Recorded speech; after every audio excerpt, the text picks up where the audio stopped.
ఎందులో ఉంది నాన్న? రైట్రా. Come here Leo. Leo sit, కూర్చో. సిట్. చెప్పు ఎందులో ఉంది చెప్పు.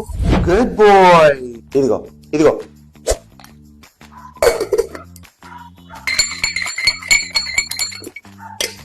సిట్.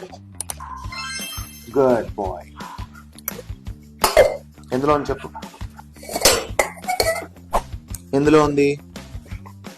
Yes, good boy. వీడు చాలా నాటీగా ఉన్నాడని చెప్పి పేరెంట్స్ గివ్ అప్ చేసేద్దాం అనుకున్నారు. వీడిని ఎవరికైనా అడాప్షన్ ఇచ్చేద్దాం. కానీ వీడు నాటీ కాదు, వీడు చాలా ఇంటెలిజెంట్ ఫెలో. వీడు జస్ట్ బికాస్ ఆఫ్ బోర్ అయిపోయి వీడికి సరైన ఎక్సర్సైజ్ లేకపోవడం వల్ల వీడు ఇలా అయ్యాడన్న విషయం వాళ్ళకి అర్థం కాదు. వీడి ఇక్కడికి వచ్చిన తర్వాత వీడికి రకరకాల గేమ్స్ పెట్టాము. ఈ గేమ్స్ లో లెట్స్ అయ్యి ఇందులో ట్రీట్స్ ఎందులో ఉన్నాయంటే వీడు ఫైండ్ అవుట్ చేసి చెప్తాడనమాట.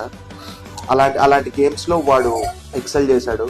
అలా ఎప్పుడైతే వీడు స్టార్ట్ చేశాడో వాళ్ళలో ఉన్న ఈ క్రాంకినెస్, ఈ బోర్డమ్ తో వచ్చే సైడ్ ఎఫెక్ట్స్ ఇవన్నీ పోయి వీడు చాలా ప్రశాంతంగా మారాడు అనమాట. So in case me dog కూడా అలాగే ఉంది అని మీకు అనిపిస్తే కనుక దయచేసి వాళ్ళకి మంచి యాక్టివిటీ ఇవ్వండి. సో దట్ వాళ్ళు బోర్డమ్ తోనో లేదంటే క్రాంకీగా ఉండడం లాంటివి మానేస్తారు. సో మీ డాగ్ కూడా ఇలాంటి జాబ్స్ అవసరమా? అయితే నందూస్ డాగ్ ఇస్టౌన్ కి రండి.